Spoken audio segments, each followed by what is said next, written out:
Relato Tata Caveira, Animalidade e Humanidade. Autor Pablo de Salamanca. Era noite naquele início de agosto de 2020.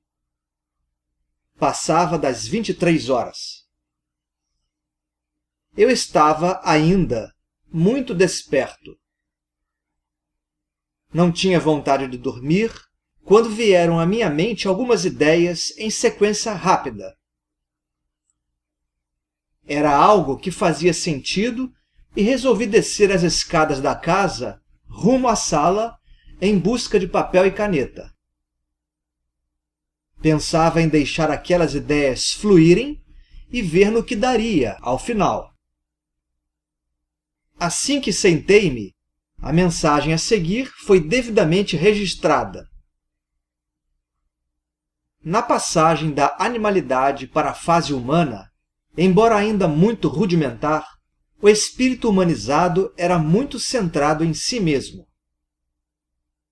Suas necessidades mais urgentes eram prioridade sobre as necessidades dos demais. Hoje isso ainda não mudou muito, mas vamos prosseguir.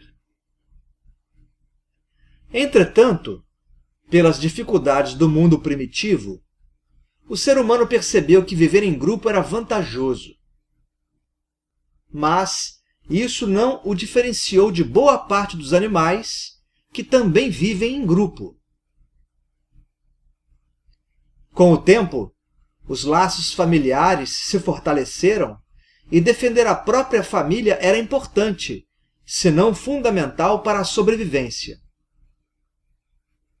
Porém, uma família, por mais numerosa que fosse, não dava conta de sobrepujar os perigos da vida em meio selvagem, sem o enfraquecimento da mesma ou sem a perda de membros. Assim, o agrupamento de famílias, formando tribos, tornou a vida mais viável, bem como permitiu um sentimento comum de proteção.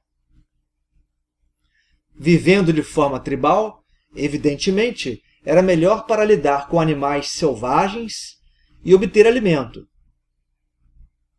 No entanto, um novo inimigo rapidamente surgiria para uma tribo: outras tribos.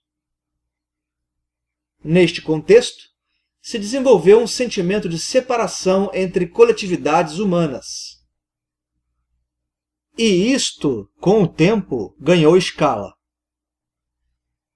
Surgiram vilarejos e cidades. E a história humana demonstrou um enorme acúmulo de conflitos entre essas coletividades. Mais um tempo passou e surgiu a noção de reino, e depois disso a figura chamada país. Porém, nesses milênios transcorridos, o que permanece para o espírito humano é a percepção de perigo e confronto. O outro, ou o diferente, é inimigo potencial e iminente. Então, é preciso o apoio dos iguais ou semelhantes para combater a outra tribo, a outra cidade, o outro reino ou o outro país. Até hoje, não há um sentido prático e verdadeiro de humanidade. A humanidade não consegue agir e se comportar como uma grande família ou grande tribo. A separação hoje tem nomes de países, continentes, religiões ou culturas. A separatividade tem um outro nome poderoso e idealizado chamado nacionalismo. O ser humano, pelos meandros do necessário e didático processo reencarnatório, se esquece que foi oriental e ocidental. Não se lembra que pertenceu a tribos, reinos e países diferentes. Defendeu cores diferentes e pertenceu a etnias diversas. Foi homem e foi mulher. Foi ateu e foi religioso. Foi ignorante e foi letrado. Foi rico e foi pobre. Aliás, pobre do ser humano. Pobre daqueles que antes matavam para defender sua tribo contra os animais da natureza, mas que hoje ainda matam para defender bandeiras. Antes, era possível admitir uma necessidade premente de sobrevivência, mas agora, por que se mantém isso? A resposta é simples. O ser humano não desenvolveu bem a humanidade. E pensam assim: outros humanos são menos humanos que nós. Outros são vermelhos, negros, amarelos, roxos ou qualquer coisa que nos torna diferente. Outras tribos são adoradores de falsos deuses ou de falsos profetas. Outros não acreditam em Deus, e isso é o fim. Nesses momentos, só posso sorrir. E meu sorriso poderá ser ouvido como uma gargalhada.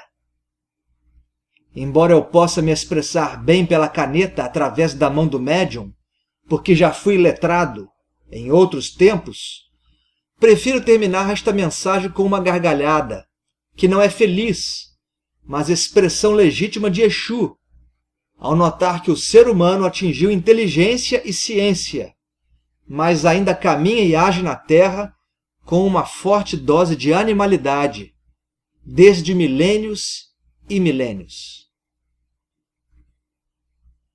A mensagem terminou abruptamente, com meus braços e tronco enrijecidos, e com a marca vibracional típica do Sr. Tata Caveira. De início, não percebi que era ele através das ideias sutis que me vinham. Somente ao final, quando a caneta já forçava o papel, reconheci o guardião, que vinha esporadicamente pela minha mediunidade nos terreiros, para alguma emergência. Então, recordei que a entidade me dissera, anos atrás, que havia sido médico no plano físico. Alguns espíritos que se manifestam na Umbanda têm esta condição ou habilidade de mudar sua forma astral e densidade vibratória conforme a necessidade do momento. Desta maneira, alguns desses espíritos podem se apresentar em ambientes espiritualistas diversos, de acordo com a doutrina local. Laroye Exu, salve o Sr. Tata Caveira.